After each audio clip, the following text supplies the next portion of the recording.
Okay, y'all, I saw this video on the internet about dry brining steaks. So I figured I'd give it a try. Cause I love a good steak. Um,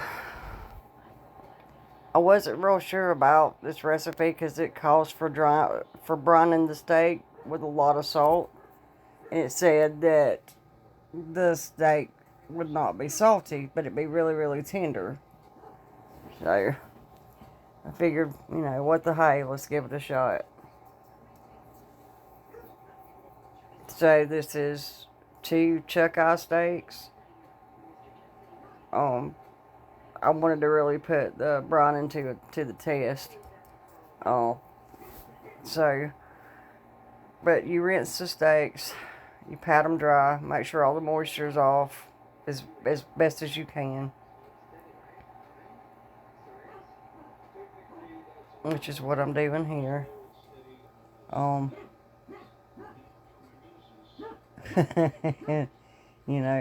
me, I'm real, and you'll see I mess up a whole lot, but I get there.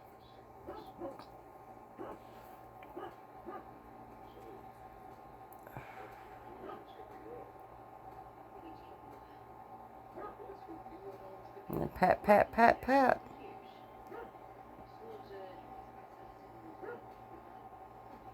So pink Himalayan salt. And it said to put a good bit, as well as whatever other seasoning you would like to use. I used a little cilantro lime, as well as some Cajun seasoning. And to break the lumps up in it.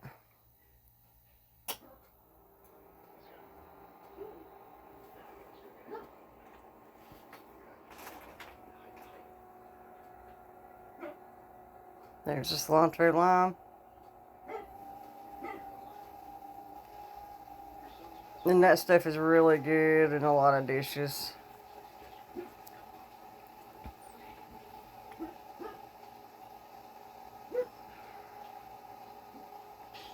There it is. That's some really good Cajun spice right there. If you like fried potatoes, that's good to season your fried potatoes with as you're cooking them. When you like rub those seasonings in,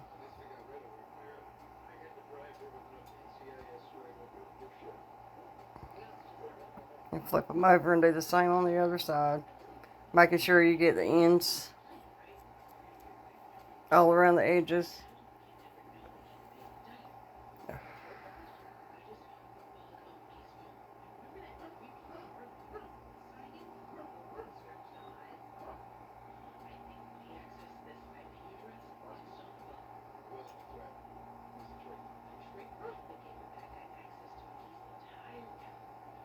Later on in this video, I'm going to show you how to make homemade butter. I had to let these steaks sit on a rack in the refrigerator for 24 hours. The recipe called for either 12 to 24, so I figured I'd, do the long haul. So this wound up being a 2-part video. And you see, I was making fun of the whole thumbs thing. You know the thing. I couldn't seriously with a straight face do that. Anyway, you'll see I slide those in a Ziploc bag, but they only sat there for like 20-30 minutes. And then I put them on a rack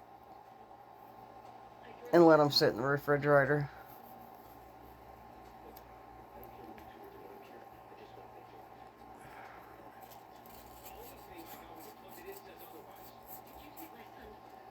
Waste not, want not. Once I put those steaks on the rack, I rubbed all that in again. So everybody, I've been promising a video on butter. And it's really, really easy. And it's a lot better than what you buy at the store that they call butter. Anyway, you'll get heavy whipping cream. Make sure it's pasteurized. I always get the ultra pasteurized kind. And then, when politicians if you're doing the salted butter, their moves are about principles and I use the pink sea salt. about the fact it's all about winning, does that make things more honest or more dangerous? Really, really simple. I think about this a lot, honestly, because there's something almost refreshing about politicians who don't pretend anymore. At least you know what you're dealing with. But there's also something unsettling about it. Like we're admitting the ideals we taught our kids about public service and doing the right thing were just stories we told ourselves. Both sides do this, by the way. It's not a left or right thing. Democrats wrap their power moves in the language of justice and protecting democracy. Republicans wrap theirs in freedom and defending values. But underneath, it's the same thing. Competing for control and using whatever moral language works to justify it. The Epstein files are a perfect example. Democrats are releasing them strategically, timing leaks for maximum political damage, claiming it's about transparency and protecting victims. But if it were really about victims, wouldn't they have pushed for this years ago when they had full control of government? Very important. You found this on Amazon. Accountability across the board, regardless of party.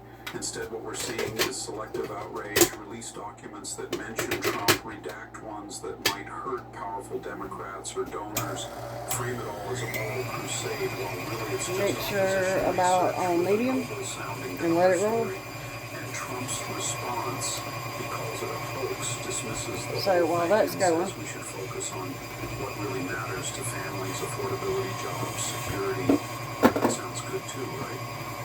Except he's also using that message to dodge. We're going to cook up these steaks that I dry brined yesterday. Neither side is being fully honest. Both are using morality as a weapon. And the casualty in all this is trust itself. Trust that our leaders are actually working for us and not just playing an endless game of the directions said don't rinse them after you brine them. Just when you strip away the moral posturing from both sides, you're left with something simpler. Just dab them with paper towel, make sure there's no moisture. For what comes next. Not who's winning today's news cycle or tomorrow's Twitter battle, but who's positioning for the real structural changes coming, whether we like it or not. Because while everyone's arguing about who knew Epstein or who's more corrupt, so I do, when I don't do them on the grill, I do my steaks on stovetop and butter. So I'll get that going and I'll be right back. Okay, so we got our butter nice and hot. Just heat to about medium high.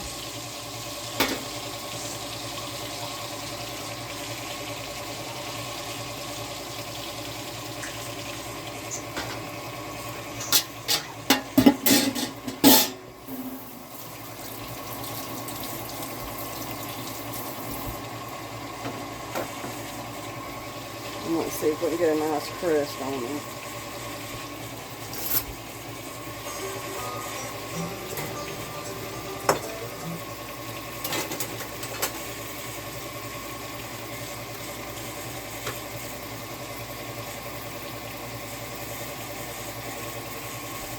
Let's show you something right quick.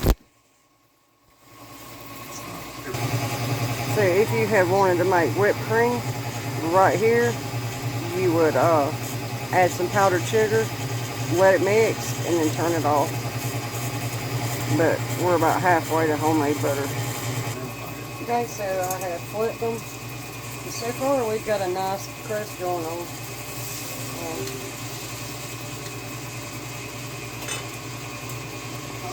But at this point with the butter, you'll stop the mixer, scrape down the sides, and let it roll. I'll be right back. Get ready for a wild I've really got to work on talking while I'm doing stuff. Y'all just bear with me, I'll get there. But hey, at least we have the voiceover effect. Alright guys, a little bit of Trump talk tonight. Big question.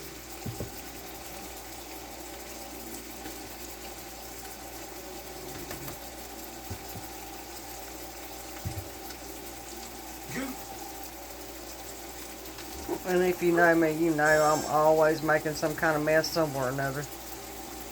But the best way to take care of it is always clean as you go. This is the true story of You bump the mixer on up to about medium high and let it roll. And Taste test. Now the steaks have a very, very nice coat of sear on both sides. So I'll turn the heat down.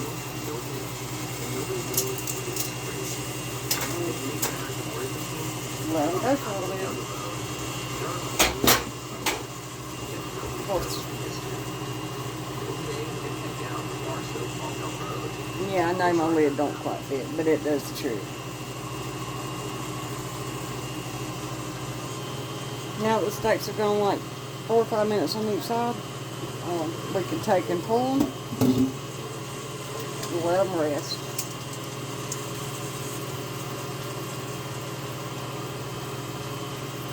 And it's clean. Just so you know.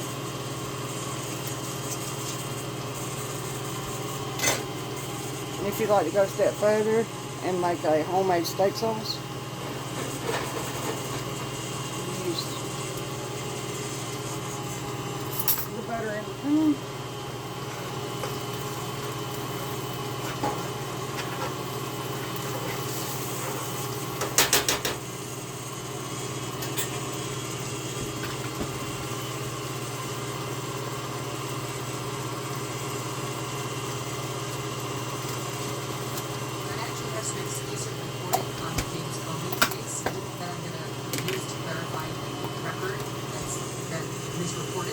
Takes the island. So,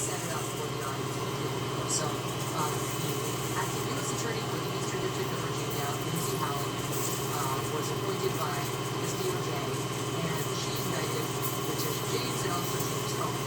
And James Comey is accused of lying to Congress about reported to say, I never authorized anyone to do matters of the Trump investigation.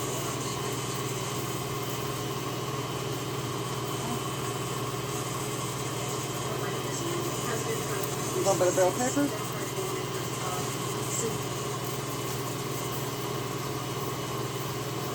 Alright folks, let's talk about something that's going to make you stop scrolling. 17 brining.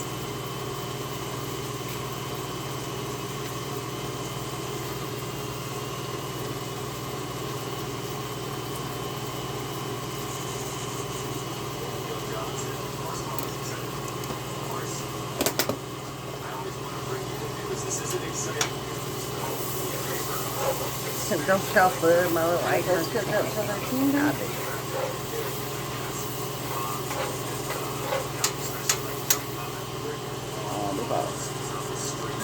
Okay, now that the onions and peppers are tender, just throw in some ketchup.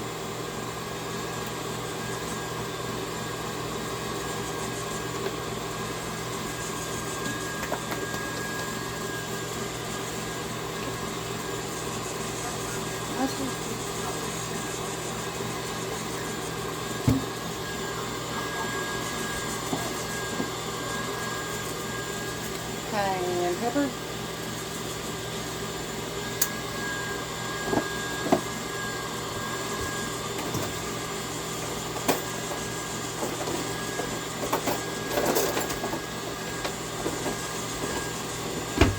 And then whisk it all together.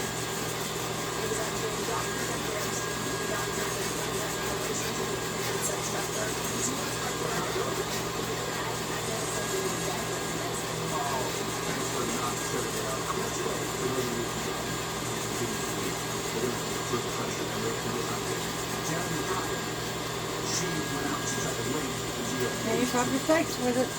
And there's just as little as you like. Alright, now let's see how these steaks do.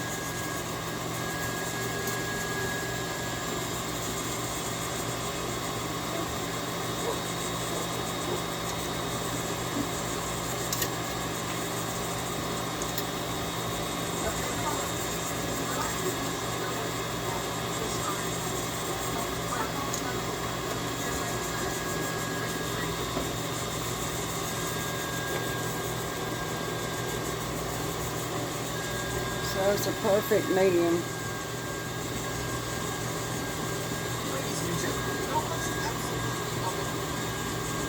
And it's pretty salty though. They were wrong. So I had to get some of my composure. So if you dry brine steaks, don't do it with salt. Maybe a little salt. That was pretty rough. Luckily though, I'm going to make a soup and I can use that in the soup. Anyway, we're fixing to pour the butter, which is done. Hollywood directors used the fake name Almost. to disown films they had no control over. In 2013, George Clooney gifted $1 million in 2 suitcases to each of his 14 closest friends during a dinner party, personally covering the taxes as well. Elvis with his dad and grandma at breakfast in 1959. A German company that sells cleaning equipment used its pressure washers to create a chilling image of Godzilla. And this makes a greasy mess. In Saga Prefecture, Japan. Eyewitness books. Jane Mansfield on the set of The Wayward Bus, 1957. Chicago in the 1930s versus today. Who remembers riding in the rear-facing seat of a station wagon in the 1980s? Meet Yuri Norizov, the linguist who deciphered the Maya script, 1953. He listed his cat Asya as a co-author on his work, but the editors always removed her. He always used this photo with Asya as his author photo and got angry whenever editors cropped her out. All that stuff right there, that is fresh butter. A man and his beloved pet duck that he raised from an egg. 1994, Retchery. Marilyn Monroe photographed by Earl Leaf, 1950. Elizabeth Montgomery, circa 60s. Linda Carter, 1970s. Diane Lane, 80s. An abandoned mansion in the Irish forest. She invented color-changing sutures to detect infection. Pencils with cartridges. Elsie Palmer has lived in the same house for 4 years. 4 generations. Circa 1905. If you're interested in dust, here's a quaint little piece from the 1980s. It's called a dust buster. Why would you choose this carpet for your hotel? Marceline Bertrand, 1970. And all this good stuff in the bottom right there, that's fresh buttermilk. No, it don't taste like what you buy at the store. But it's really good to make cakes and biscuits and stuff with. So save that back. Anyway, you'll rinse the butter in cold water and squeeze all the water and stuff out of it. Put it in a bowl and use it where you'd use it all nasty store-bought stuff. Anyway, sorry the steaks turned out awful, but at least I know the butter's good. Y'all have a good day, and I'll see you soon. Welcome to the Liberal Hive